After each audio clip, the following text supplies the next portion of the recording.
IVM. We are here to remind you to pay your credit card bills because paying on time is a good policy.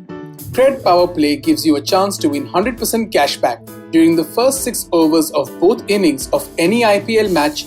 Just pay your credit card bill and stand to win 100% cashback. Welcome to All Things Policy, a daily podcast by the Takshashila Institution. We are a bunch of policy nerds based in Bengaluru, and we like bringing fresh perspectives to Indian affairs and Indian perspectives to global affairs. So grab a cup of coffee, sit back, and join us for today's chat.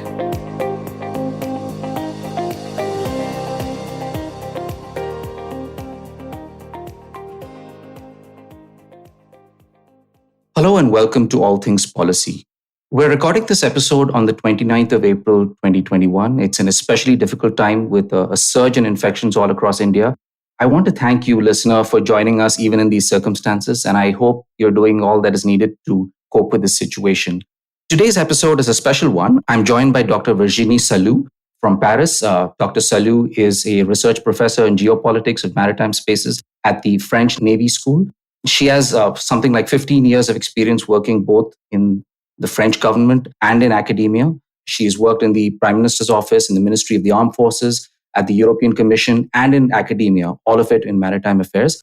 Dr. Saliou is also the perfect person to talk about maritime cooperation between India and France, which is our topic today. She was deputy coordinator for the security of maritime spaces for the French Armed Forces Ministry. And when she was there, she was deeply involved in setting up the high-level India-France maritime dialogue. She's still acting as an advisor for France's maritime administration. She's working on maritime security and related issues, including blue economy matters, with a special focus on the Gulf of Guinea. So, Dr. Saliou, welcome to All Things Policy. It's great to have you here. Yes, thank you. It's a real pleasure for me to do this interview with your foundation and with India, of course, which is one of the topics I really like to speak about. Wonderful. Okay, so I want to start by asking you a question about yourself. Can you tell us what got you interested in maritime affairs and naval affairs? Okay, so perhaps that would require a fairly long psychoanalysis, but I will do my best. First, I grew up in a coastal village. So I think seas and oceans were always part of my life. Maybe more importantly, several men of my family were sailors in the Merchant Navy and in the French Navy. So this familiarized me very early with the challenges faced by the navies and especially with the dangers of the sea. Another reason is that this is the most fascinating subject I have had to work on. Maritime issues are constantly evolving. They require special attention, specific knowledge, and at the same time, they affect all areas in the world quite in the same way. So, to my opinion, it is the core topic of the future of the planet. I try to contribute to its better understanding for new generations. Wonderful. Yeah, I think over here at Takshashila, we would completely agree with you that it's one of the most important topics of the coming decades. Speaking specifically about France, before we get to the India-France dialogue, France is both a maritime power, but it also is a continental power with these very deep interests in the European continent. So how has France seen the maritime domain, and how has this changed or evolved over the years? You're perfectly right. Several geopolitical studies show that in France, or it may be better to say, was torn between a land-based approach and maritime attraction. First, I will stress the fact that our deep interest in the European affairs are not disconnected from maritime issues. In fact, a large part of safety of Europe goes through safer seas and oceans. So in that respect, France plays a leading role to develop a maritime Europe and to increase interest of European countries for maritime challenges, even though those challenges seems very far away. For example, European Union adopted recently a strategy for the Indo-Pacific region, and it was done under French pressure. But concerning France's attitude towards maritime affairs, I would like to separate the interest of the states, those of the politicians and those of the citizens. The French state has, for a very long time now, taken seas and oceans into consideration. It is customary to recall that one of Louis XIV's advisors, named Colbert, had forests planted to develop the French Navy. And it was 350 years ago, so this is not new. And after, with the law of the Sea Convention, France became the second world maritime domain. It gave us rights, of course, but more importantly, it gave us duties and a form of moral obligation to participate to world maritime issues, and of course, to fulfill our global responsibilities and commitments. On the other hand, you're right. If France committed itself into maritime issues since a long time, the deep interest of French politicians and French citizens is more recent. Climate change, maritimization of the world, environmental challenges led to a better integrated approach of maritime issues. It is now a major topic for us, taken into account by all the actors, private or public, as evidenced by the recent appointment of a Minister of the Sea. Absolutely, yeah. So you talked about maritimization. So this is obviously partly is the context of globalization and like you pointed out, climate change. Estimates tell us typically that something like 90% of international trade by volume travels by sea today. How does this maritimization, how has it influenced France's thinking? How is it different today than it was, say, 50 years back? At the very beginning, maritimization was quite only an economic notion. It was used to describe the increase of international exchanges by sea started during the 70s. But more and more, it takes shape of an important part of globalization, as you said. And now, maritimization refers to the growing importance of ocean in world affairs, globally speaking. This is not anymore only an economic concept, but this is also a cultural and social one. Nowadays, seas and oceans are not only physically occupied, inhabited, or claimed, they are also politically and culturally appropriated. Nations instill a form of maritime culture among citizens by developing maritime policies and strategies. And almost all countries in the world develop maritime policies and include now sea and oceans in their strategic priorities. France and India, we know it, of course, but also Australia, Japan, the US, China, Russia, countries from the Gulf of Guinea, and so on. On the other hand, citizens are increasingly aware of the importance of the role played by seas and oceans in their everyday life as nourishing sea, climate regulator. So today, maritimization, is first the key word to understanding the modern world. And to my opinion, in practical terms, maritimization refers to several parallel phenomena. The first one, there is a growing land-based approach of maritime spaces, which is quite contradictory. But by this term of land-based approach, I refer both to a greater human occupation of maritime spaces and to an increased use of land tools to organize maritime spaces, like maritime spatial planning, for example. Secondly, you can notice a growing rivalry between explorers for the appropriation of maritime spaces and, of course, for the capture of marine resources. This is manifested very clearly by the numerous claims on contested maritime spaces on islands. The third point I would like to stress is the increasing dependence on sea. Sir Raleigh said in his time, "Who holds the sea, holds the world," when speaking of the need to control the world sea routes and especially the access points to these routes. This remains quite true. 90% of trade is made by sea. This is an essential issue. But most important is the control of maritime routes. You can see the proliferation of military bases in Djibouti. It attests it. But it goes even further. It is no longer enough to see the sea as a place of circulation of goods. Our common dependence on the sea, and I mean by common dependence all the nations of the world, whether they have a seafront or are landlocked, is only growing. It is global. Our dependency is commercial, as we said, but it's also energetic, as regards fossil fuel for their transport, new discoveries in offshore, or even renewable energies. For example, India imports nearly 85% of its crude oil needs, most of which passes by sea. And the development of alternative energy, such as wind power, also passes by sea. For example, according to the website Global Data, offshore wind is expected to grow by more than 16% per year by 2030. And Europe and China are very active in this area. This is very challenging. Another well-known dependence on the sea, I would like to stress, is our dependence on sea resources for our livelihoods, both to feed us and to heal us. This starts with an increase in global fish consumption, 20 kilograms per person per year compared to 9 in the 50s. Fishery products provide on average 20% of the protein intake of 3 billion people. But the number of legal fish capture did not evolve. So illegal fishing is evolving. And at the same time, the sea does not only provide fish, it also allows the transport of food.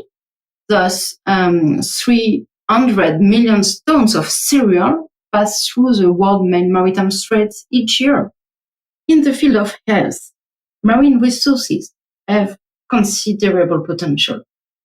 A marine worm exploited by a French company, Brittany, for example, provides now universal blood, allowing significant advances in the field of transplant or in the reduction of cerebral edemas.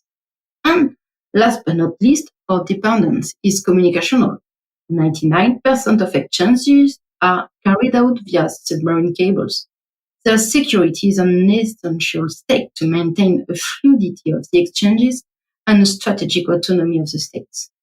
In short, the resources provided by seas and oceans cover all aspects of our daily lives, but being both difficult to access and in limited number, they are highly coveted. Dependence on the sea has thus increased, but so has interdependence between states. And these dependencies has several consequences. To ensure the sustainability of these resources, the development of activities at sea must be sustainable. And we can clearly see that blue economy is a global issue, which must be accompanied by protection of resources. Politically, there is no official definition of blue economy, but traditionally, it is considered as a global tool, taking into consideration all economic and social aspects of sea and ocean in a sustainable way. But this definition misses definitely the security dimension. And that's why the development of marine protected areas, particularly in the high seas at the current UN negotiation on BBNG attested, BBNG meaning biodiversity beyond national jurisdiction. The development of marine protected areas are essential. But this protective dimension is not enough. Blue economy must be supported by securing maritime areas policies, covering the entire spectrum of risk and threats. Economy and security goes hand by hand. To preserve fishery resources, it is necessary to have policies to preserve stocks, but also to promote control at sea, to fight against illegal fishing. In this case, very quickly, this policing activity can gain in intensity. Let me give you an example with illegal fishing.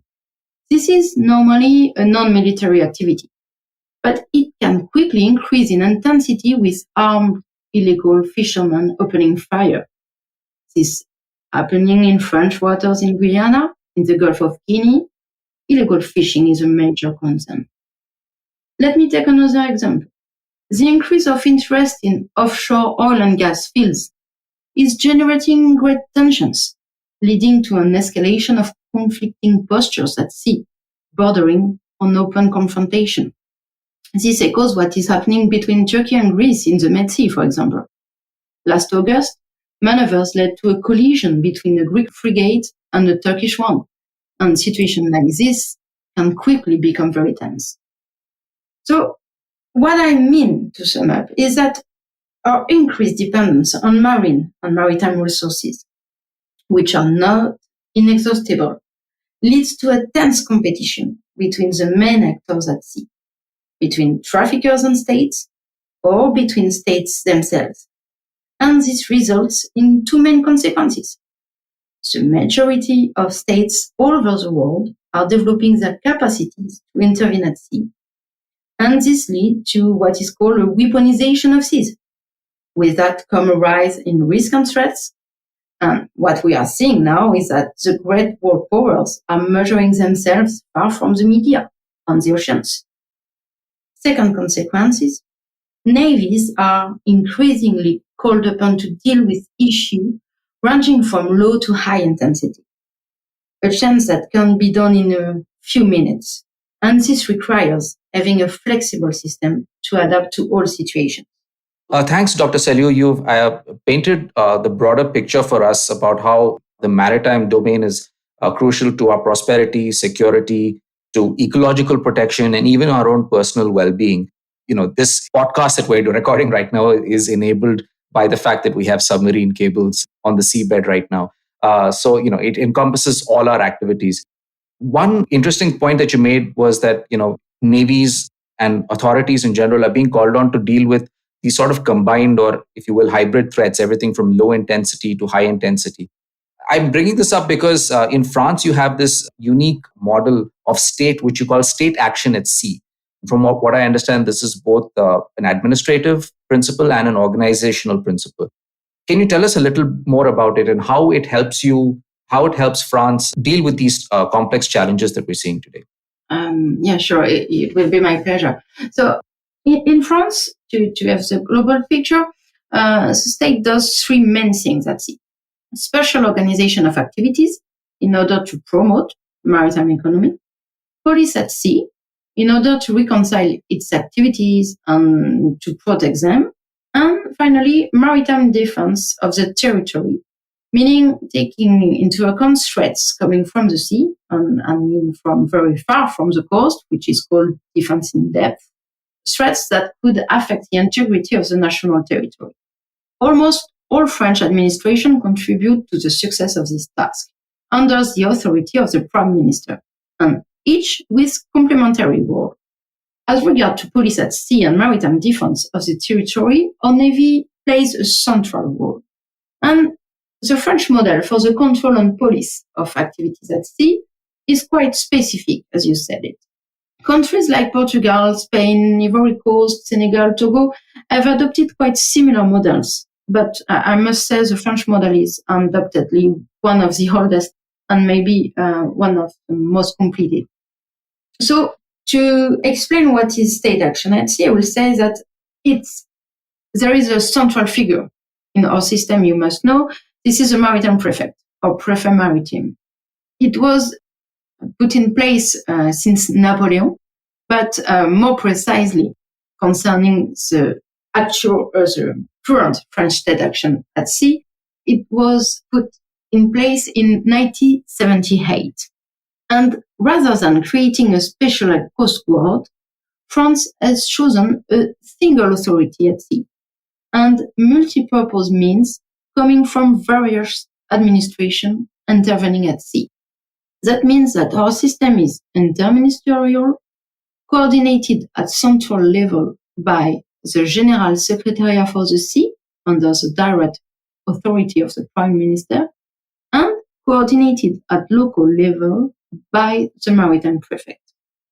Precisely, state action at sea covers mission of public interest that the state performs at sea with its own resources, excluding defense missions.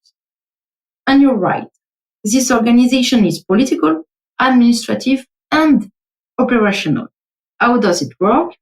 First, the Prime Minister entrusts the representation of the state to a single administrative authority, the Maritime Prefect, which acts in geographical area called the Maritime Zone, and which includes both areas under the jurisdiction of France and international areas. In our model, we've got oceans divided into 10 zones, 3 in metropolitan France, 5 overseas, including the South Indian Ocean zone, and 2, not including any French maritime area, the Pacific Maritime Zone, and the Indian Ocean Maritime Zone. Doing so, France is able to intervene on all the oceans of the world to enforce the law, whether national or international. Second point, the field of actions is clearly set. The missions are 45 in number. They were fixed by a decree in 2007, and these missions are distributed among the administrations having means of intervention at sea. Concretely, it can be a matter of monitoring approaches, containing an oil slick, saving fishermen in distress, but also arresting drug traffickers or pirates. And the third pillar of the system is to bet on the versatility of the means of all the administration. French maritime means are considered multi-purpose. Each administration, in that case, remains responsible for its own missions, but it also participates in other missions when necessary and at the request of the Maritime Prefect. This gives us great flexibility. Each person in charge of the administration concerned, could it be Maritime Affairs, Custom, Defense, Police, remains in charge of its resources. To make it maybe very, very clear, in case of major oil pollution, the Maritime Prefect can call means coming from Police, Custom, Maritime Affairs, Navy, and will coordinate the action to reduce the pollution. No one but him has the responsibility of the operation. That is really fascinating because I've not seen anything like a maritime prefect. Certainly, I mean, maybe, like you said, Portugal has adopted something similar, but it was a new idea to me when I first read about it. Can you just tell me very quickly, is the maritime prefect someone who is appointed every time a new government comes to power in France? Or how is that person selected? Is it? No, in fact, this unique maritime authority, the maritime prefect for metropolitan France and the general delegate of the government in overseas territories, is in fact both a state representative for the state action at sea, but also the maritime zone commander from a military point of view. And this comes in handy for the speed and effectiveness of the response as the nature of the threats evolve. Because this maritime prefect is an admiral, so he can respond to the chain of command, the military chain of command, and also to the civilian chain of command, changing in this chain of command if the threat evolves, if the intensity of the threat evolves. And this maritime prefect has several missions. First, he has to defend sovereign rights and the interest of the nation. That means that he will be in charge of protecting marine resources, fighting against trafficking and illegal fishing, for example. Second mission, he has to maintain public order at sea, in particular ensuring that there are no blockage of maritime communication routes. Third mission may be quite unusual, more unexpected. This is to protect the marine environment. The maritime prefect, is the one who is responsible for the good conservation of the marine environment, in particular for the establishment and monitoring of marine protected areas and the protection of endangered species. This is not the Ministry of Environment who is in charge. This is the maritime prefect. And finally, he organizes operations to combat pollution at sea. First mission, the maritime prefect is responsible for safeguarding people and property. And last one, he coordinates the fight against illicit activities, whether it is against drugs, trafficking, or against illegal immigration. So, as you can see, he has substantial powers and varied mission.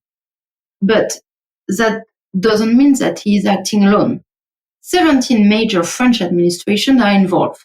The Ministry of Armed Forces, Ministry of Foreign Affairs, Ministry of Culture, Ministry of Environment, Ministry of Justice, and so on.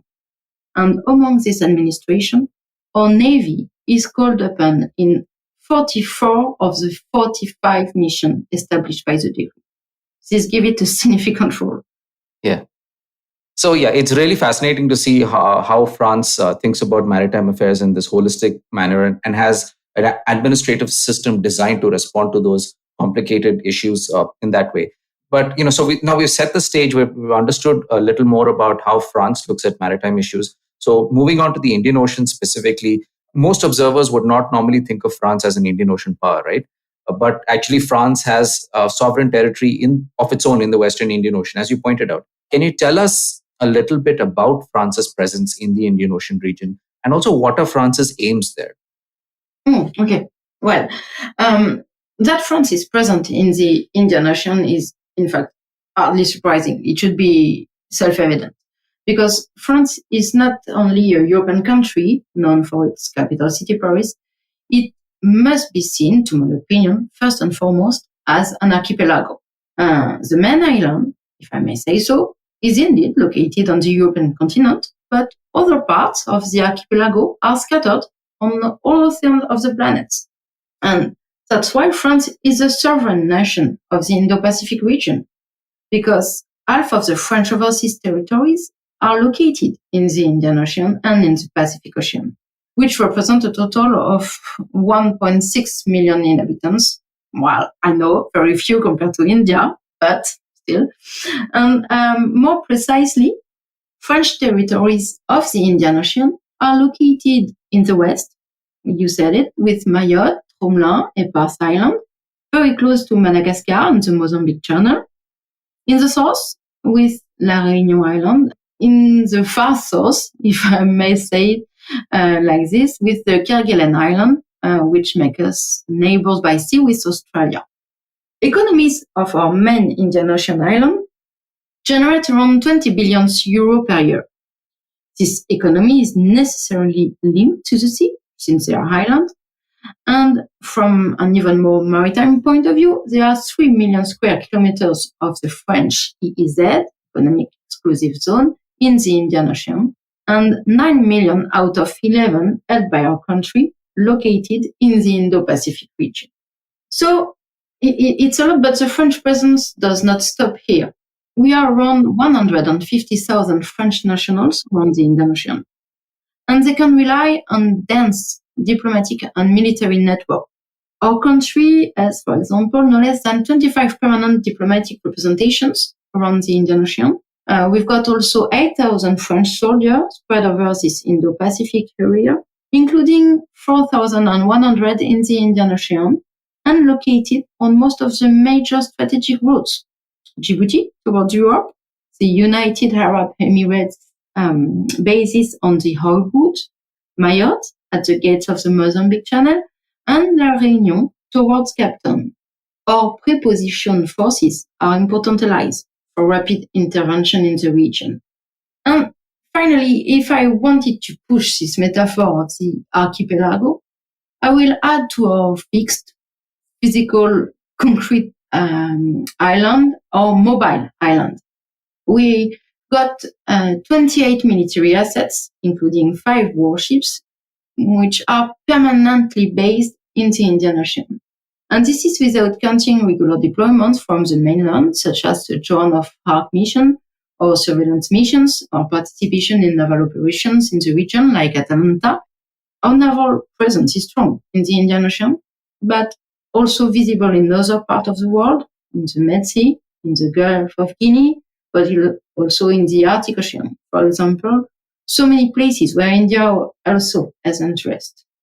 So in view of all these facts, France naturally contributes to maritime security and safety in the Indian Ocean to protect its own interest, of course, but also to commit with its maritime global power responsibilities, especially in the field of freedom of navigation.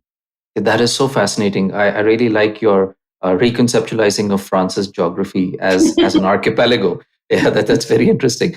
And it's also really interesting to hear about the extent of France's presence, both diplomatic and military, in the Indian Ocean region. And you pointed out that in a sense, France is actually neighbors with Australia, which is an interesting fact. Now, when France has such a spread out presence in the Indian Ocean region, it it brings up its own challenges, right? So what are the major risks and the threats that France sees in the Indian Ocean today?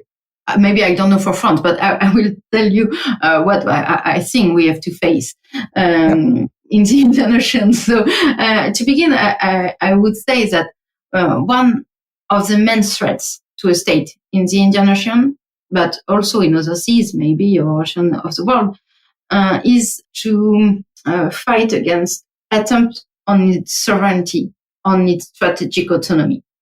And I will try to explain it by linking the main maritime risks and threats present in the Indian Ocean to blue economy. So the world economy is, it has been said, highly dependent on trade by sea, and the world's largest sea routes pass through the Indian Ocean. At the same time, maritime transport is a key element in promoting a sustainable planet. But maritime transport ensures also state strategic autonomy by providing them with goods, energy, or telecommunications. In the Indian Ocean, maritime transport is threatened as it's to gateway by piracy or terrorism.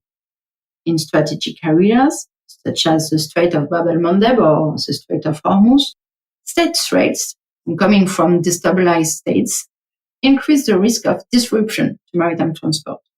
So, freedom of navigation, especially in strategic passages, must therefore be a priority. On the other hand, the IMO is also working on an increased digitization of maritime transport, which may in fact generate an increased risk of cyber attacks. And finally, the protection of submarines cable linking Europe to Asia, in particular in financial and communication terms, must be at the heart of our priorities. More globally speaking, what I would like to say is securing trade by sea guaranteeing supplies to states and securing their communication is a fundamental issue. This requires interstate cooperation aimed at preserving the proper application of the law of the sea. The second element, maybe, that I would like to highlight is the issue of islands and their resources. Islands gathered a large number of risks and threats. Political destabilization, maybe because of economic difficulties, and terrorist risk increasingly affecting Ireland also, as evidenced by the level of radicalization in the Maldives. In 2020, attack on Chinese and Australian tourists affects one of the island main resources, namely tourism, which is one of the pillars of the economy also. On the other hand, the resources of the maritime spaces conferred by Ireland are also extremely coveted. And some island governments do not have the political, military, or economic resources to oppose the plunder of their resources. Support, coming both from France and India and other countries in this area, is essential. Avoiding illegal capture of marine resources is vital. And finally, islands are the first victims of climate change. First, in the face of an increase in number and in intensity of storms, and then in the face of the risk of submersion. Risk of flooding and storms are particularly important for the Indo-Pacific region. Likewise, climate change will not only affect islands. States or part of states are bound to disappear with submersion. Others will see their farmlands dry up. Fishing communities will see fish migrate and their resources decrease. So, anticipating the issue of climate refugees, environmental degradation linked to rising sea levels, and the increase in natural disasters are priority issues for the Indian Ocean. The last two elements affecting both economies and sovereignty of states are the protection of ocean resources and the fight against organized crime. Drugs or fake medicines trafficking, circulating from the Pakistani or Iranian coast to Africa or Europe via several hubs like Yemen, Mozambique, Maldives, constitute parallel economies which endanger the health of populations and the stability of states, due not only but because of possible links with terrorist networks. Drugs trafficking by sea in the Indian Ocean is on the rise, and so are also drugs seized. In March, for example, French army ships seized in 1 week in the Indian Oceans, 8.7 tons of drug transiting by sea. That means as much as during 2020 all mission combined. This is huge. And finally, the last challenge I want to mention, but no less important, is that of illegal fishing and the looting and degradation of ocean resources. IUU fishing leads to a collapse of sustainable fishing, and it represents an estimated loss of $24 billion per year. It is likely to strongly destabilize the countries of the region. Marine pollution, added to that, could have similar effect on fisheries resources. So, a strengthening of the establishment of marine protected areas, ecosystem restoration policy, coupled with effective tools to fight against pollution, ranging from hydrocarbons to plastics, appear urgent, to my opinion. Okay, and Dr. Saliou, can you tell us what you think are the implications of China's increasing presence in the Indian Ocean region? Yes. First, what I would like to say is that China, like other countries in the world, is well aware of the importance of the maritimization of the world. So China is developing its interest, its growing interest in marine resources, particularly in fishery resources, and it's positioned in strategic areas such as Djibouti, both to assert its place as a great world power, maybe, but also to contribute to the protection of maritime routes, since 90% of its trade is also passing by sea and nearly 80% of its energy supplies. And it is therefore understandable that China is asserting its presence in the Indian Ocean, where it also has a large diaspora. But what is certain, however, is that this increased presence with substantial naval means is a source of tension. Even if the motivation may be quite respectable and understandable, such a large increase in military resources, in naval means, can only lead to suspicion and maybe to fear. So it also inevitably leads to a temptation for the neighboring countries of the Indian Ocean to increase their own military resources. And the risk is then an escalation of tensions and a military escalation.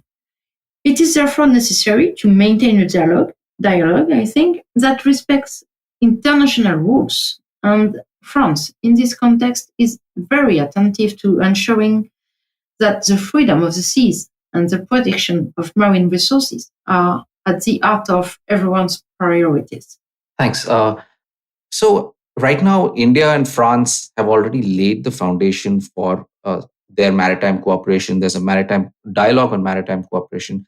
Can you tell us some of the ways in which this can be expanded sustainably over the coming years, given that, like you said, maritime interests are so broadly defined and there is scope for multiple forms of engagement between the two countries? How can they be expanded?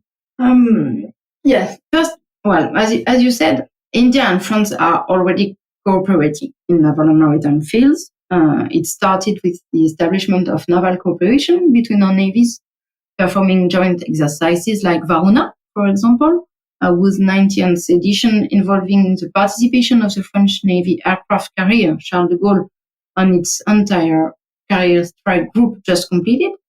But our cooperation then intensified with the establishment in 2016 of the high-level dialogue focused solely on maritime issues. It took the form of reciprocal access to ports, or in February 2020, of a joint patrol in the South Indian Ocean. So, first, I think strengthening interoperability between our navies is, however, a priority. Another avenue for cooperation would be, to my opinion, to develop strategies, if not common, at least similar, systematically linking blue economy to securing maritime areas policies across the whole spectrum of risk and threat. And I think this approach could be jointly promoted in international fora. This could be accompanied by mutual support in this regional and multinational fora. as the announcement by the French Ministry of Foreign Affairs during the last regional dialogue of French contribution to the Indo-Pacific Ocean Initiative in the field of the fight against IUU fishing goes in this direction. A third way of cooperation can be found around the issue of island. There are two aspects to consider, to my opinion. On the one hand, we must help these territories to develop their economy and to fight against global warming. On the other hand, we have to avoid territorial destabilization. One of your researchers, Darshana Beroa's proposal to favor sister island in this respect is a very interesting idea to explore, because France and India have complementary expertise in the knowledge of the island of the Indian Ocean, and very concrete partnership in the field of ecological restoration of coral reefs, for example, in the field of the duality of means at sea to fight against illegal fishing or illegal trafficking, or in the field of the fight against pollution at sea, where France has great expertise, could be considered. But beyond the island, common areas of effort must be found to stabilize the east coast of Africa and Mozambique Channel, where France and India have common interests, and where organized crime at sea is rising. And finally, one last field that I would like to mention, even if there are undoubtedly others, is not to limit our maritime partnerships to the Indian Ocean. I can take two examples where France and India have common interests and could work together: Gulf of Guinea and the Arctic Ocean. Many Indian crews and Indian sailors have fallen victim to piracy attacks in the Gulf of Guinea. And France, for its part, has recognized expertise in the region, coupled with a permanent naval presence since 1980. It's also hosts a maritime safety alert center in the Gulf of Guinea, which could benefit Indian sailors. So increased information sharing in this area seems to be an interesting option and beneficial to both parties. When it comes to the Arctic, both France and India are observer of the Arctic Council. Our two countries are investing in polar research, and I think an increase in our cooperation in this sector to share our analysis on climate change first, but also on the maritime and geopolitical upheavals that increase access to the Arctic Ocean, will be a great way to consider global maritime cooperation between our two countries. That is so fascinating, Dr. Saliou. Thank you so much for talking to us, for telling us about France's unique model for dealing with maritime issues, also for making the case for having a comprehensive understanding of maritime affairs that goes well beyond simply naval issues, and also for telling us about the opportunities for maritime cooperation between India and France. You pointed out not just opportunities in the Indian Ocean, but you also pointed out that India and France have shared concerns, for example, in the Arctic and even in the Gulf of Guinea. So once again, thank you so much, and thank you for joining us on All Things Policy. Thank you. And if you like this episode, please tell us. You can reach us on Twitter, you can reach us on email, and we'd love to hear from you, and we'd love to do many more such episodes in the future. Thank you for listening to All Things Policy. The Takshashila Institution is an independent, non-partisan think tank and a school of public policy. We have education programs lasting 1 semester and 1 year that are tailored specifically for people like you. They are all online and you can take them from anywhere. Admissions are now open for our 12-week graduate certificate program in public policy, defense and foreign affairs, technology policy, and health and life sciences. Visit takshashila.org.in/courses to find out more. If you liked our show, don't forget to check out other interesting podcasts on the IVM network. You can tune into them on the IVM Podcast app, ivmpodcast.com, or wherever you listen to your podcasts. You can also follow IVM on social media. The handle is @IVM Podcasts on Twitter, Facebook, and Instagram. And hey, if you'd like to dive into Takshashila's research on technology, strategy, and economic affairs, check us out at our Twitter handle @TakshashilaINST or our website takshashila.org.in. I hope you enjoyed that show. If you aren't following us on social media, please do. We're IVM Podcasts on Twitter, Facebook, and Instagram. We'd like to thank the sponsors on the network this week, Cred, Ciad, TheWholeTruthFoods.com, and PayPal. We really appreciate your support. So this week on Cyrus Says, Cyrus had some interesting guests. Kayos Irani was on to talk about his new Netflix film, and Mayur Tekchandani has made a new coffee table book about the city of Mumbai, which he came to discuss on the show. On the Wire Talk, Siddharth Bhatia was joined by Dr. Ali Khan Mahmoodabad to talk about the Muslim community's issues during these thorny times. On the Habit Coach, Ashton Doctor is joined by Sonia Jas to talk about the importance of fitness and why this is a great time to begin a journey to good health. The Simplified Gang has reunited and they discuss the hue and cry around the European Super League that was eventually just dropped after 2 days.